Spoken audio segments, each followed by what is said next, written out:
Dan ini juga jadi poin penting karena gimana caranya kita menempatkan seseorang itu ke tempat yang tepat. Karena kalau nggak kayak gitu, ini cuma bisa jadi nanti jadi bola salju di akhir. Karena kalau kita tidak menempatkan seseorang itu ke tempat yang seharusnya. Misalnya kayak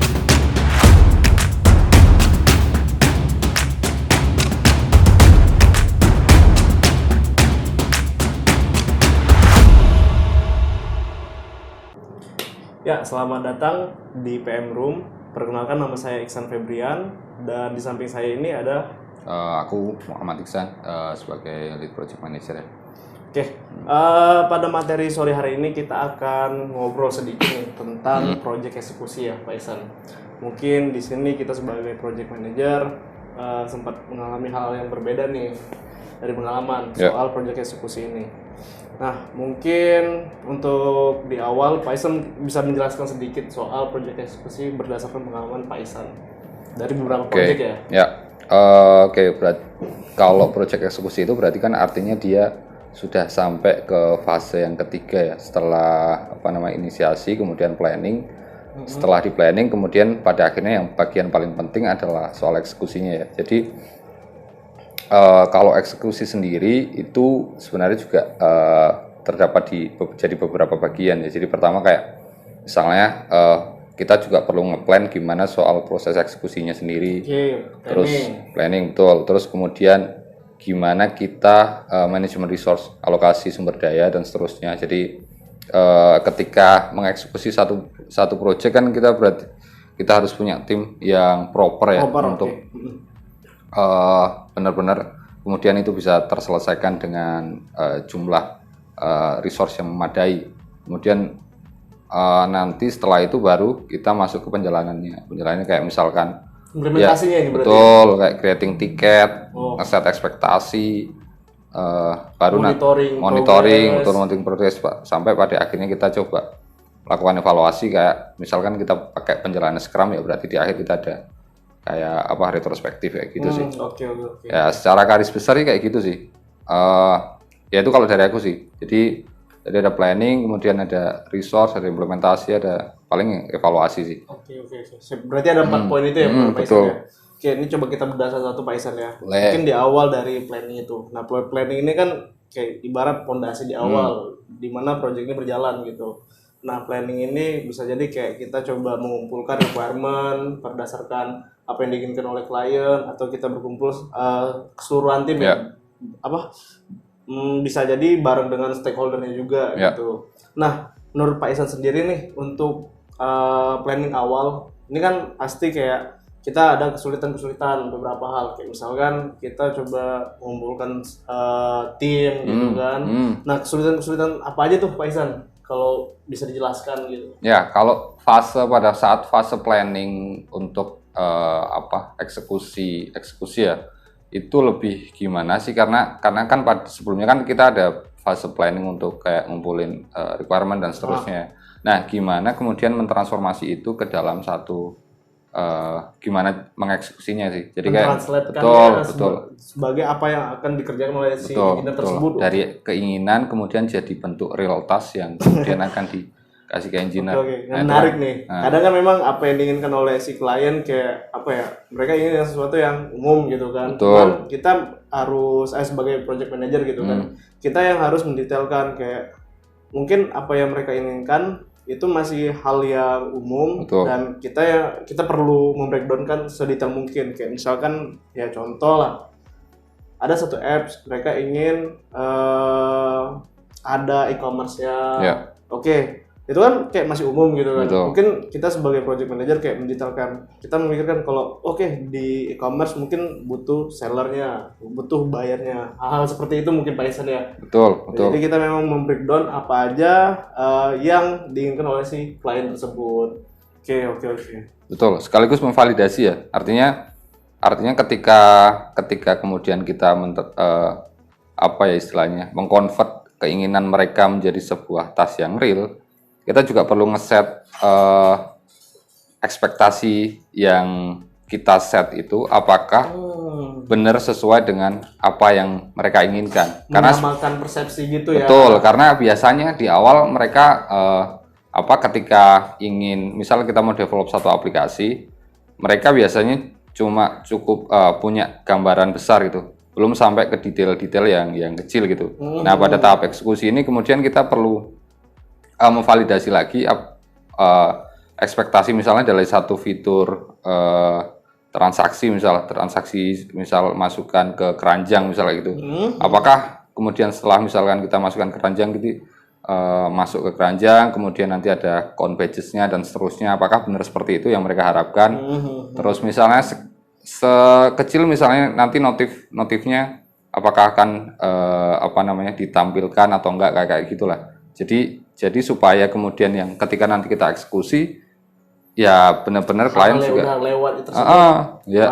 Udah clear lah ibarat betul, gitu kan. Betul.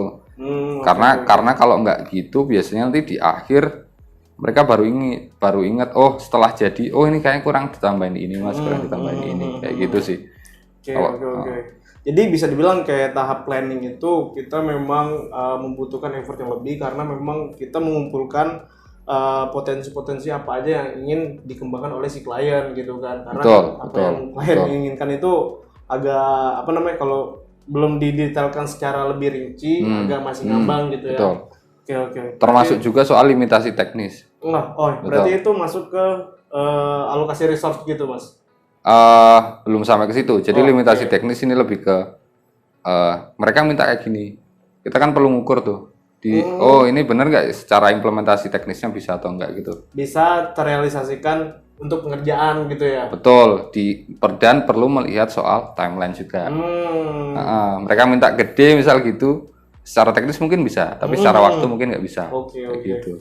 Berarti hal-hal seperti itu memang nggak cuma di satu sisi aja yang kita fokuskan, tapi kita melihat high overview-nya ya. Betul. Baik dari sisi requirement, timeline, dan juga teknisnya juga gitu ya. Oke. Ya, mungkin beberapa hal itu yang mau kita jalankan suatu proyek gitu. Nah, kita mungkin dari sisi planning, dari sisi requirement sudah clear nih. Mungkin next adalah kayak organisasi, Mas Isan. Organisasi ini kan soal kayak apa aja nih tas-tas yang akan kita capai selama sprint tertentu. Kayak kita mengumpulkannya dulu di dalam backlog. Terus kan nanti kita komunikasikan ke klien kalau ini loh yang akan kita kerjakan, item-item ini. Terus setelah itu baru kita set progress. Kita monitoring juga kan selama fase tersebut, item-item tersebut udah clear atau belum, udah selesai atau belum.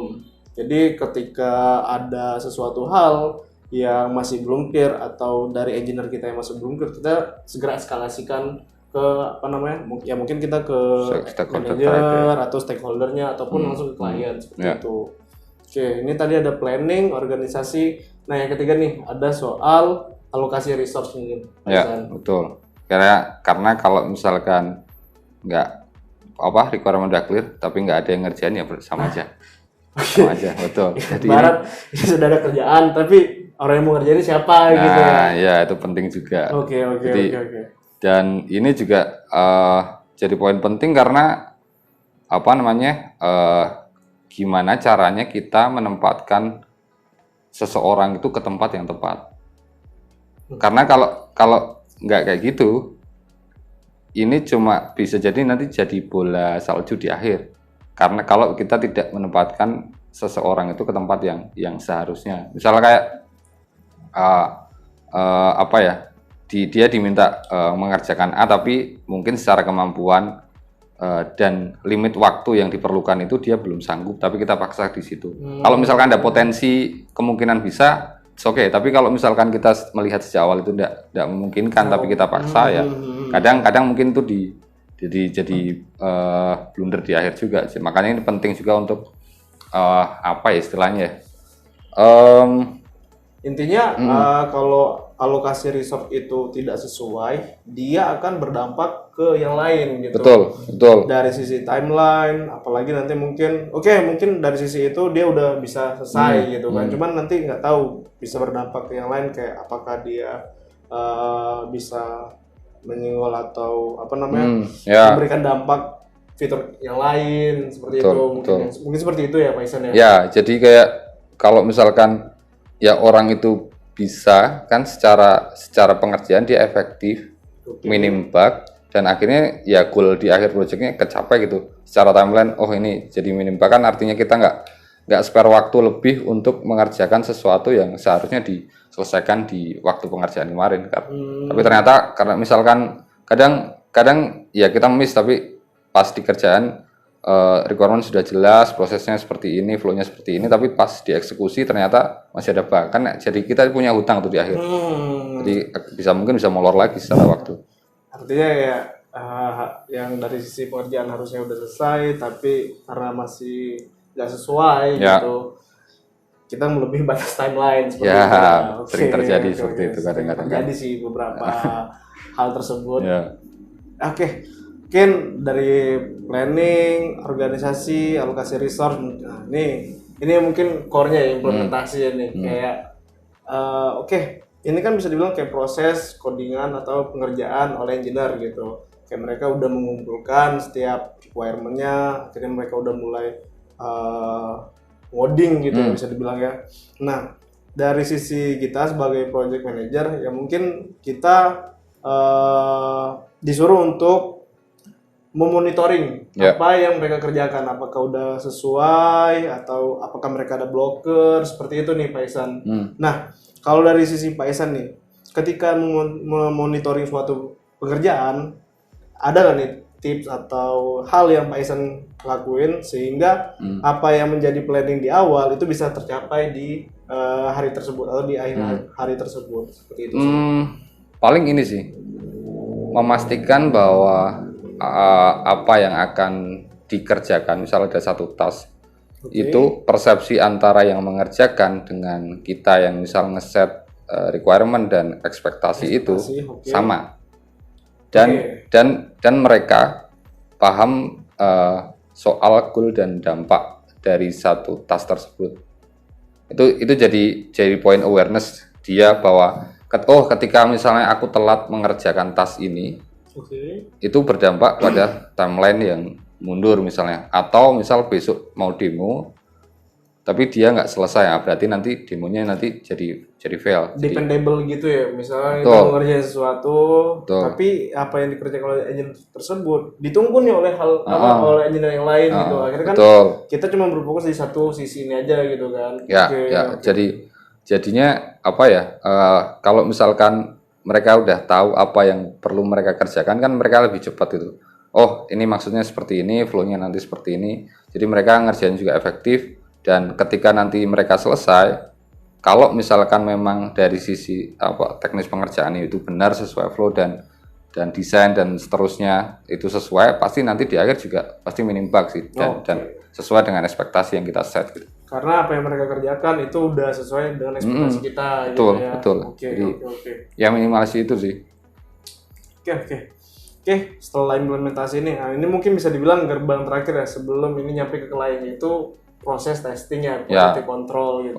Jadi kan memang engineer tersebut dia udah ngoding sesuai dengan requirement yang tertulis, udah selesai. Nah, mungkin tahap terakhir ini ada di quality assurance gitu ya. Di saat proses testing dari fitur yang dikerjakan oleh engineer.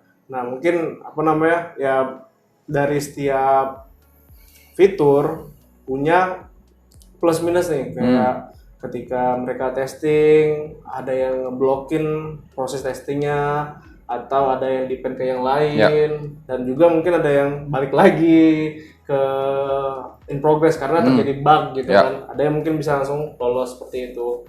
Jadi mungkin seperti itu sih untuk tahap quality control ini. Nah, kalau dari Pak Ihsan nih, ada nggak dari 5 tadi itu hal yang memang fully kita kita fokuskan itu di area mana nih Pak Ihsan? Kalau difokuskan ya tetap di semua areal sih. Ya, ya, ya. Zona areal. Ah. Cuma make sure bahwa apa namanya, kita kan sebagai project manager itu datang di awal memberikan requirement, terus kemudian kita jalan di bersamaan dengan mereka, artinya kita monitoring pekerjaan mereka. Oke. Terus pada akhirnya di akhir ya kita mempresent pekerjaan mereka ke klien. Nah kan pada akhirnya kan yang kemudian berkomunikasi aktif dengan klien kan kita tuh. Oh. Nah, kita menyampaikan progres, kemudian kita mungkin melakukan evaluasi bersama dari apa yang sudah kita kerjakan.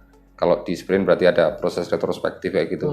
Nah itu untuk sama-sama mengevaluasi setiap pekerjaan yang sudah kita lakukan itu sesuai dengan yang seharusnya, dari apa yang mereka set, dari sisi timeline, dari sisi ekspektasi mereka, dari sisi kebutuhan mereka match dengan apa yang sudah kita deliver.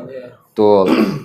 Oke, mungkin dari proyek eksekusi ini item-item yang udah kita sampaikan pertama terkait planning, organisasi, alokasi resource, implementasi, dan juga yang terakhir itu quality control. Nah mungkin itu sih Pak Ihsan Ya.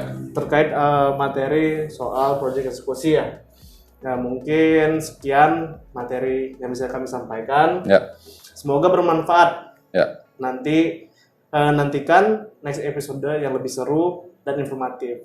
Dadah. Ya, thank you semua. Thank you. Thank you. See you.